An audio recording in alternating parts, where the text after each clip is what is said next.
Alquimia, el arte secreto. Texto por Stanislas Klosowski de Rola. Introducción. Este libro intenta explicar de una forma resumida en qué consistió y consiste la auténtica alquimia. La mayoría de los diccionarios modernos ha contribuido a reforzar una serie de errores comunes, rechazándola por considerarla una predecesora inmadura, empírica y especulativa de la química, con el único objetivo de transmutar los metales comunes en oro. Aunque es cierto que la química se desarrolló a partir de la alquimia, estas dos ciencias no tienen apenas nada en común.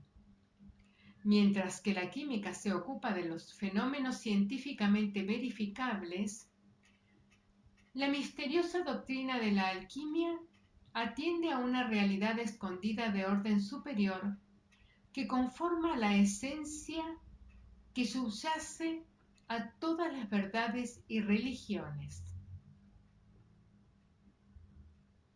La perfección de esta esencia se denomina absoluto.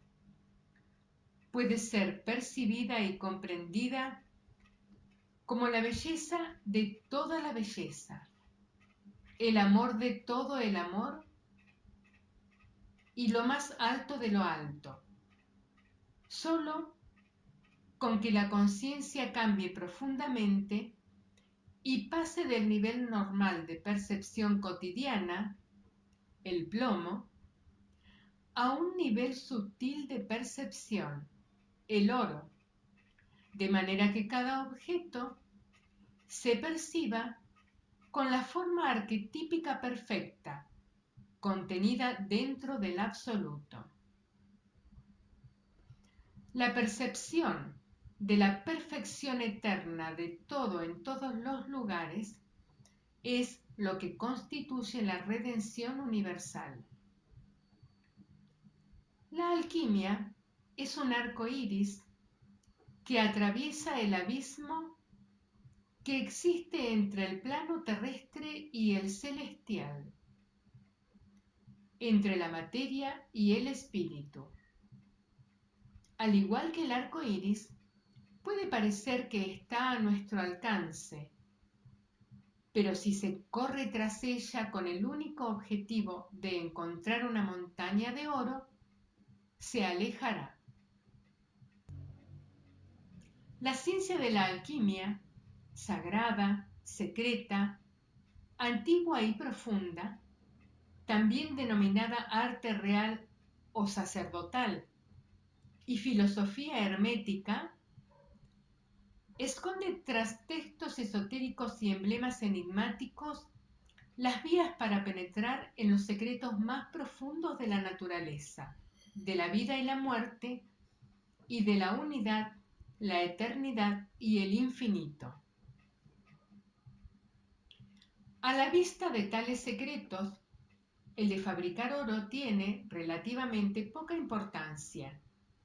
Se podría comparar con los superpoderes, siddhis, que a veces consiguen los grandes yogis.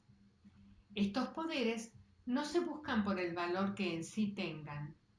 Son importantes productos secundarios que resultan de alcanzar un alto nivel espiritual. Empezaremos, por lo tanto, fijándonos en qué era realmente lo que los alquimistas pretendían conseguir. Pierre-Jean Fabre, en Los secretos químicos, París 1636, definía: la alquimia no es simplemente un arte o una ciencia que enseña a realizar la transmutación de unos metales en otros, sino más bien una ciencia sólida y verdadera que enseña a conocer el centro de todas las cosas, lo que en el lenguaje divino se llama el espíritu de la vida. Pierre-Jean Fabre, Los secretos químicos, París, 1636. Sin embargo, el proceso de la transmutación, a pesar de no ser el objetivo final, es una parte esencial de la gran obra, el magnum opus, que consiste en lograr tanto la realización material como la espiritual. A menudo, los estudios sobre alquimia pasan por alto este hecho. Algunos comentaristas afirman que la alquimia es una disciplina absolutamente espiritual, mientras que otros solo parecen estar interesados en descubrir si realmente se fabricaba oro y quiénes eran los que lo fabricaban. Ambas actitudes dan lugar a interpretaciones erróneas. Es esencial tener en cuenta que existen correspondencias muy concretas, fundamentales para las teorías alquimistas, entre lo visible y lo invisible, lo superior y lo inferior, la materia y el espíritu, los planetas y los metales. El oro, dada su naturaleza incorruptible y sus notables características físicas, es para los alquimistas el sol de la materia, una analogía de la perfección final que ellos intentan conseguir al hacer que los metales comunes alcancen el bendito estado del oro. Al igual que el oro es también, en cierta medida, la sombra del sol, el sol es la sombra de Dios. El siguiente párrafo pertenece a Eliphas Levi. La gran obra consiste, por encima de todo, en que el hombre se cree a sí mismo, es decir, que domine total y absolutamente sus facultades y su futuro. Es especialmente la completa emancipación de su voluntad lo que le asegurará el dominio sobre Azov y la región de Magnesia. En otras palabras, el control absoluto del agente mágico universal. Este agente, al que los antiguos filósofos disfrazaron con el nombre de materia prima, determina las formas que muestran las sustancias modificables. A través de él, podemos muy bien llegar a la transmutación de los metales y a la medicina universal. Eliphas Levi, en Magia Trascendental, Londres.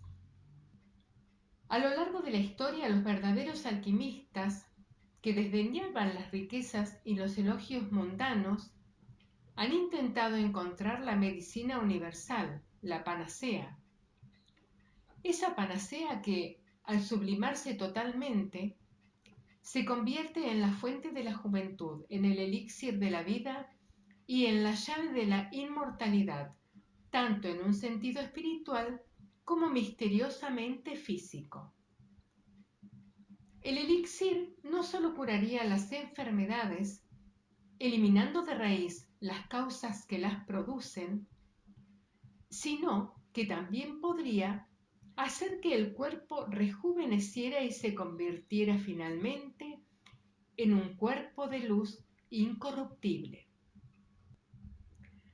El adeptus, el que ha conseguido el don de Dios, recibiría entonces la triple corona de la iluminación: omnisciencia, omnipotencia y gozo del amor divino eterno. Pero muchos son los llamados y pocos los elegidos. Hay que reconocer que dentro de esta minoría, muy pocos han conseguido alcanzar el último objetivo. Los que sí lo han hecho constituyen la hermandad de la luz y están vivos.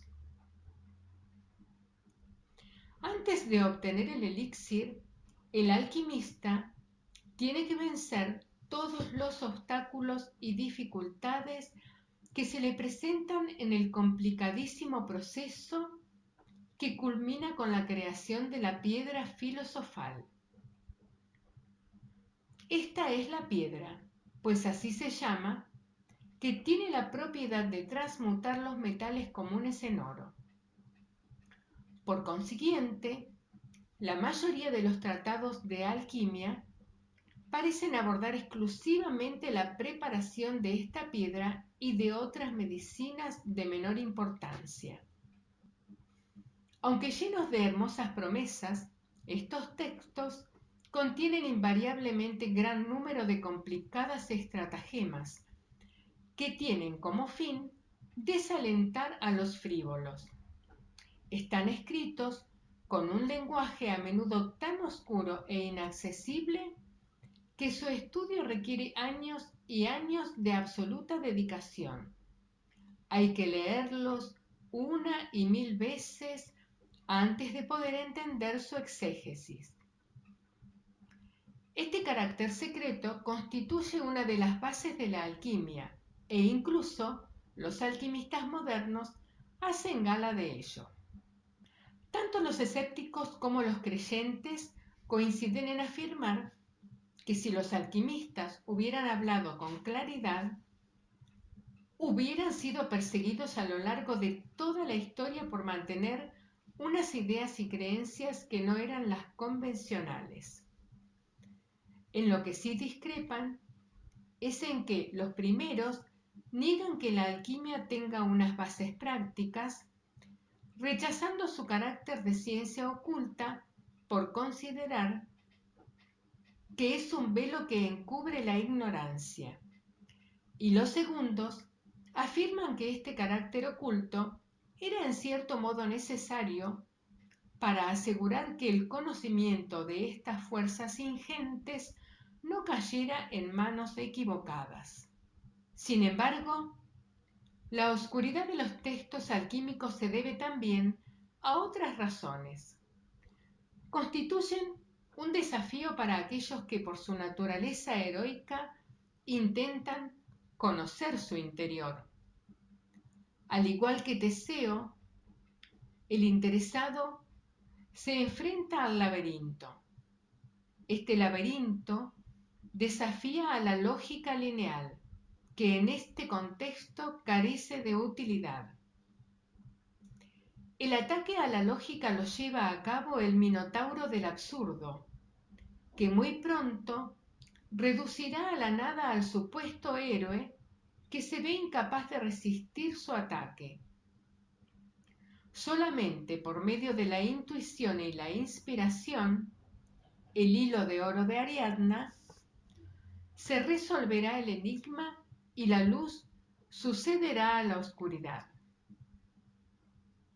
Tales métodos, con los cuales se superan y se trascienden las limitaciones de la mente, son utilizados por los maestros de muchas disciplinas espirituales y esotéricas. Los del Zen, por ejemplo, utilizan los koans, una especie de adivinanzas que al mismo tiempo que desequilibran el intelecto, pueden provocar el satori o iluminación. Pero a pesar de ser enormes las dificultades que presentan las doctrinas esotéricas de Oriente y Occidente, son mucho mayores las que se le presentan al estudioso de la alquimia, especialmente si lo que pretende es ir más allá de esos análisis superficiales que periódicamente han venido realizando historiadores, psicólogos y otros eruditos. Si bien es cierto que el estudio de la alquimia a través de los textos resulta verdaderamente desalentador, no lo es menos que el desesperanzado estudioso puede descubrir en las pinturas alquímicas un camino repleto de maravillas para penetrar en el corazón de la materia. Y es que los alquimistas, a través de sus imágenes, han expresado de una forma ingeniosa y casi siempre muy bella cosas de las que nunca llegaron a escribir. Este lenguaje pictórico en el que absolutamente todos los detalles poseen un significado específico, ejerce una profunda fascinación sobre el observador sensible. Esta fascinación se produce siempre independientemente de que las pinturas se comprendan. Si el lector contempla atentamente estas imágenes, es decir, si va más allá de la superficie, apreciará que muchas veces corresponden a una dimensión intemporal que se encuentra en nuestro interior más profundo. Estas pinturas tan fascinantes muestran un simbolismo polivalente y se prestan a diferentes interpretaciones. Como consecuencia de esto, cada cierto tiempo surgen controversias nada gratas entre los defensores de diferentes interpretaciones, pues cada uno afirma que la suya es la única válida. Por poner un ejemplo, la forma en que un conocido alquimista rechaza vehementemente en su último libro las interpretaciones de Carl Gustav Jung del simbolismo alquímico es una muestra de intolerancia dogmática y de una estrechez de miras de la peor índole. La alquimia no puede reducirse a un solo sistema de pensamiento, ni tampoco a una sola interpretación simbólica, ya que trasciende todos los dogmas y todas las religiones. No se debe olvidar que, en un momento u otro, algunas veces alternándose y otras simultáneamente, este arte ha sido practicado por chinos, hindúes, egipcios, griegos y árabes. Todos ellos contribuyeron a darle la forma que finalmente presentaba en la Edad Media. A partir de ese momento, la llamada evolución del pensamiento alquímico ha sido superficial y en gran medida ilusoria.